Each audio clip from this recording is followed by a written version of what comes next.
சென்னை மயிலாப்பூரில் மெத்தனமாக நீண்ட நாட்களாக மழைநீர் வடிகால் பணிகள் நடைபெற்று வருவதால் இயல்பு வாழ்க்கை பாதிக்கப்பட்டுள்ளதாக மக்கள் குற்றம் சாட்டியுள்ளனர். இது தொடர்பான கூடுதல் தகவல்களை நமது செய்தியாளர் தாமரைக்கனி வழங்க கேட்கலாம். வணக்கம் தாமரைக்கனி, கூடுதல் விவரங்களை சொல்லுங்க.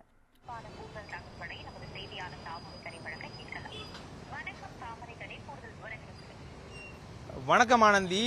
பருவமழையானது இன்னும் சில நாட்களில் தீவிரமடையக்கூடிய ஒரு சூழ்நிலையில சென்னை முழுவதும் இந்த மழைநீர் வடிகால் பணிகளானது சற்று மந்தமானக்கூடிய சூழ்நிலை தான் ஏற்பட்டிருக்கிறது. குறிப்பாக மழைநீர் வடிகால் பணிகளை பொறுத்த வரைக்குமே கடந்த செப்டம்பர் மாதமே சென்னை முழுவதும் 100% நிறைவடைக்கக்கூடிய ஒரு திட்டமானது தீட்டப்பட்டிருந்தது. ஆனால் தற்பொழுது வரையிலுமே சென்னையில் பல்வேறு பகுதிகளில் இந்த மழைநீர் வடிகால் பணிகளானது முழுமையாக நிறைவடையக்கூடிய சூழ்நிலை ஏற்பட்டிருக்கிறது. குறிப்பாக நாம் இருக்கக்கூடிய பகுதி மயிலாப்பூர் பகுதி. இந்த பகுதியில் கிட்டத்தட்ட 3 மாதமாக இந்த பகுதியில் இந்த மழைநீர் வடிகால் பணிகளானது போடப்பட்டு வருவதாகவும் கூறப்படுகிறது. இருக்கக்கூடிய பகுதி மக்களை விசாரிக்கும் பொழுது கடந்த 3 மாதங்களாக இந்த பகுதியில் இந்த மழைநீர் வடிகால் பணிகள் அமைக்கக்கூடிய பணிகளானது தீவிரப்பட்டு நடந்தாலுமே தற்போது வரையிலுமே இந்த பணிகளானது நிறைவடையவில்லை என்ற ஒரு கவலையானது தெரிவிக்கப்படுகிறார்கள். மேலும் கடந்த மழையின் பொழுது இங்கே இடுப்பளவிற்கு தண்ணி இருந்தது. ஆனால் அப்பொழுது கூட உடனடியாக இந்த பணிகளை மேற்கொள்ளாமல் தற்பொழுது வரை இழுத்துக் கொண்டிருப்பதாகவும் குற்றச்சாட்டுகிறார்கள். குறிப்பாக இந்த மாதம் 25 மற்றும் 26ஆம் தேதி வட தமிழகம் பகுதியில் ஒரு புயலானது வரக்கூடிய வாய்ப்பு இருப்பதாக இந்திய வானிலை ஆய்வு மையம் ஏற்கனவே தெரிவித்திருக்கிறது. எனவே சென்னையில் மழை பெய்யக்கூடிய வாய்ப்புகள் அதிகமாக இருப்பதால் வரக்கூடிய மழையை இந்த பகுதி எப்படி எதிர்கொள்ளும் என்ற ஒரு கேள்வி அனைவரும் மத்தியிலும் எழுந்திருக்கிறது.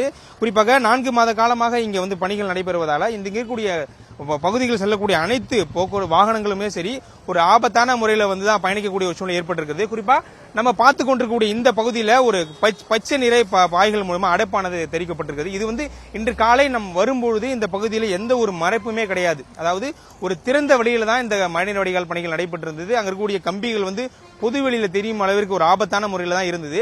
நாம் இங்க கேள்வி எழுப்பிய பிறகுதான் இந்த பகுதியை ஒரு மறைப்பான பகுதியாக மாற்றக்கூடிய அந்த பணியை மாநகராட்சி அதிகாரிகள் ஈடுபட்டிருந்தாங்க. குறிப்பா இந்த நமக்கு காட்சிகளை பாத்தீங்கன்னாலே தெரியும். இன்னொரு புறத்துல அங்க வீட்டு சாலைகள், அதாவது பொதுமக்கள் வசிக்கக்கூடிய அந்த வீடுகளில் இருக்கக்கூடிய சாலைகளுமே இந்த மழைநீர் வடிகால் பணிகளானது நடைபெற்றுக் கொண்டிருக்கிறது. இந்த பகுதியில் இருக்கக்கூடிய ஒருவரை நேரில் சந்தி விசாரித்த பொழுது, அதாவது கடந்த 4 மாத காலமாக இந்த பணிகள் நடைபெற்று வந்தாலுமே தற்போதுதான் இந்த காங்கிரீட் போடக்கூடிய அந்த பணியை அதிகாரிகள் எடுத்து வருவதாகவும், இந்த காங்கிரீட் பணிகள் கிட்டத்தட்ட 3-4 நாட்கள்ல பிரித்து அதை ஒரு நார்மலான ஒரு பகுதியாக காண்பிப்பதாக கூறப்படுகிறது. அதாவது ஒரு சிமெண்ட் காய்வதற்கான அந்த தகுதியான நேரங்கள் கூட ஒதுக்கப்படாமல் உடனடியாகவே அந்த பணிகளை அவர்கள் மேற்கொள்வதாகவும் இங்க கூடிய பகுதிவாசிகள் குற்றச்சாட்டுறாங்க.